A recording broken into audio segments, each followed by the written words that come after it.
Hey guys, this is Nick. This video I will document step by step my assembly, testing, and usage of the YATC, the Yet Another Temperature Controller from Holy Scrap Hot Springs. I purchased this kit to help me out with my home brewing of beer. Through trial and error, I have found several times that I just didn't seem to have enough yeast with a single smack pack or vial to get my 5 gallons of wort, the stuff that's not quite beer, started with a strong and vigorous fermentation. A good friend of mine turned me on to using yeast starters. Since then, I have not had a stuck fermentation or a batch of beer that I was not proud of. For this video, I will call out the step number and place and then solder the component. Work such as soldering or lengthening assemblies I've deemed tedious have sped up to 20 times. Take your time, place the components with care, and ensure you have a soldering iron in good working condition. Okay, enough talk. Let's tear into the box and get this thing started.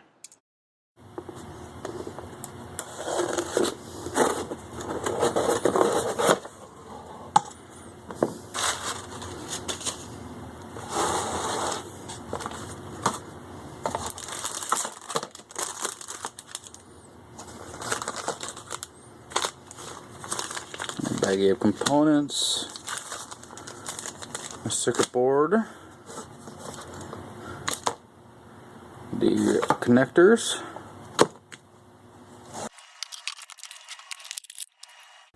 a 5-volt DC power supply,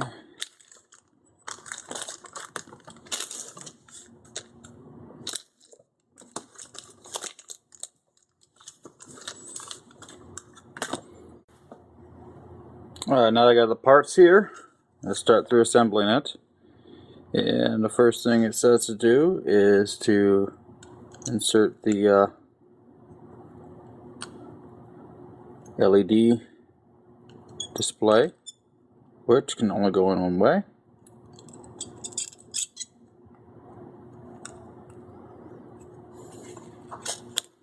And solder it in place. Step 3, place the capacitors. Notice they're electrolytic. They have a negative side and a positive side. Just like LEDs, the longer lead is the positive one. So the instructions say the round side is negative. Alright, second capacitor. Come on, focus. I love this camera.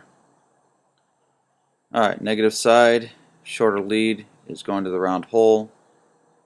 Just kind of push it in and flip it over and solder it. Step 4, place and solder the IC with processor. I'm not going to do this. I'm going to pull the chip out with a small screwdriver. You don't have to do this. Personally, if I'm going to take the time to install the socket, I'd rather put the heat on the socket rather than on the chip. Line up the socket with the diagram. There's a little divot on the right side, and don't do as I did here and bend the pins.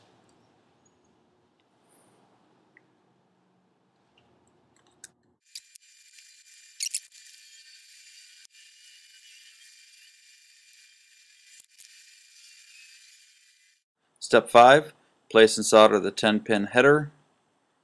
Here it is. Just kind of line up the holes. Put it down, and I use a screw to kind of prop up the board.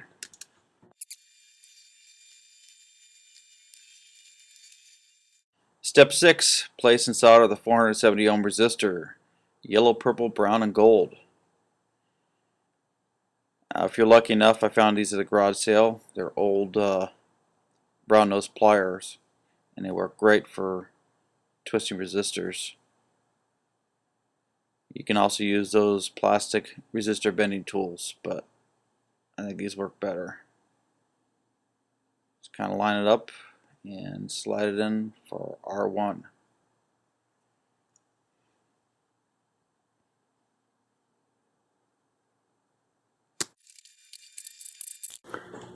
Next step, just like the resistors, to put the diode in. Notice the orientation. The black line goes to the right of the circuit board. There we go, the diode is on the right side of the circuit board. Step 8, place inside of the transistor. Notice there's a nice diagram on the board showing that the flat side of the transistor needs to face towards the IC socket. You can either straighten out the leads or do like I'm doing and just trying to push it in.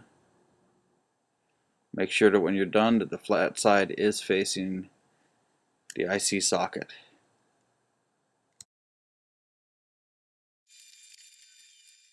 Now that the transistor is in place, step 9, place and solder both tall push button switches. These switches kind of have a nice little hook on them. As you line them up and push them into holes, you kind of feel them click in place.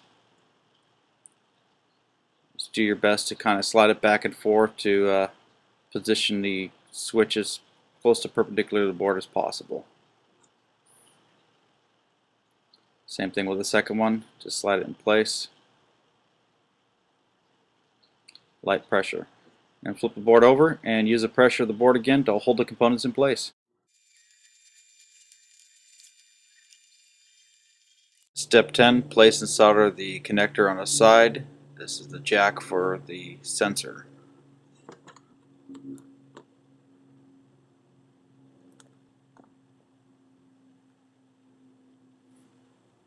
I found when I went to go put this in that it wouldn't go in. Turns out there's an extra little plastic keyway on the bottom of this connector. So I just used the X-Acto knife and popped it off. And you can see here, it just slides right up and sits right up against the board like it should.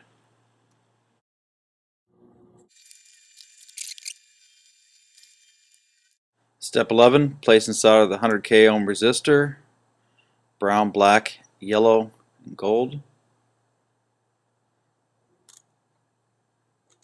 Same as the other resistor, bend over the leads, get as close to perpendicular as you can.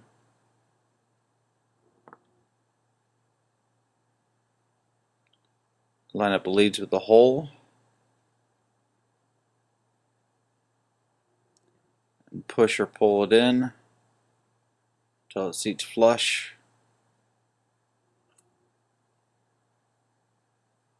And flip the board over and solder it in place.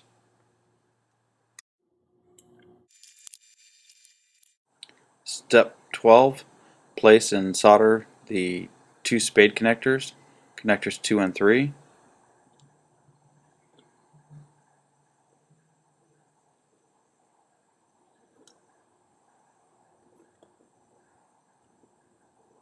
And flip the unit over and use the relay to prop it up and keep pressure on the spade connectors. Step 13, on the back side of the board, place the 5-volt regulator. Aim the flat side or the larger side towards the board. It's got a nice diagram on it, so it's kind of hard to put it in wrong. Alignment's not too critical on this one. Get it as close as you can to the hole as possible.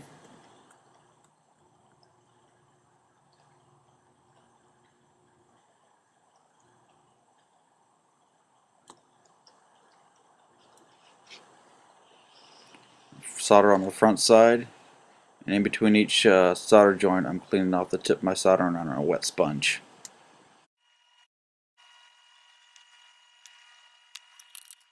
Step 14, still on the back side of the board, place the barrel jack in, flip the board over, using weight of the board and a couple of screws with a kit to prop it up and solder in place.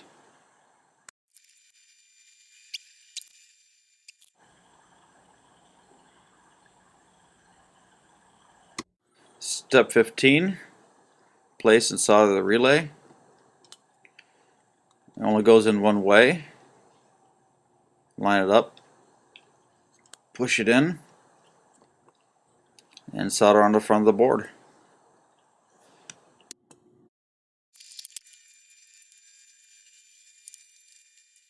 My kit step 16 and 17 were already done, and step 18 is just to put the 4 screws into plastic. Step 19, throw the longer standoffs on the screws.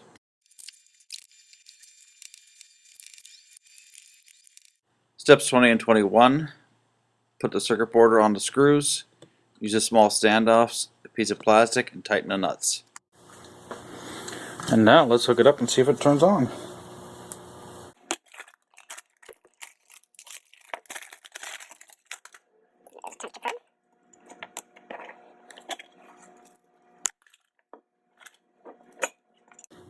The DC power cord.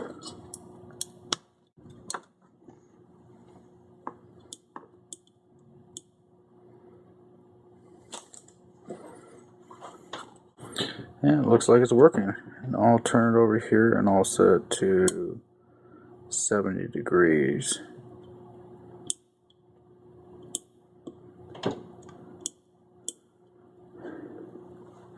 It relay's clicking, it looks like it's working.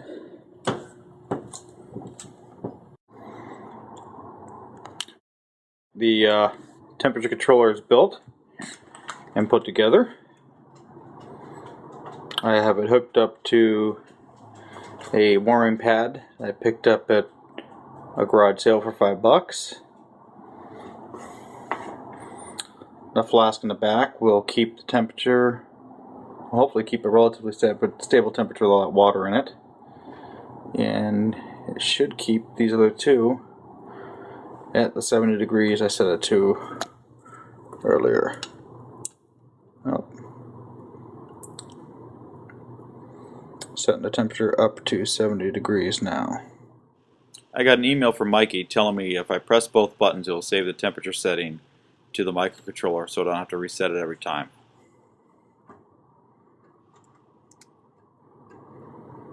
So now through the middle of the night, it's 50 degrees outside right now, and so it gets fairly chilly in the kitchen here. It will keep my yeast starters at 70 degrees, so when I go to pitch them in the beer, I know they're perfect. It's the next day. The temperature controller is still working. The left flask there is a yeast starter. You could see there's quite a bit of bubbling going on. It seems to be maintaining the temperature well enough to keep the yeast active. The bright beer bottle I left out on the counter was down to about 52 degrees. In just a few minutes it seems to have warmed up to about 58. I've been quite satisfied with this project. Quick update, it's been a week since I built the controller. A fellow homebrewer suggested I put the hot plate in a cooler. Seems to maintain the temperature better. I'd like to thank Mikey for this excellent product and I'd like to thank you guys for watching. Have a good day.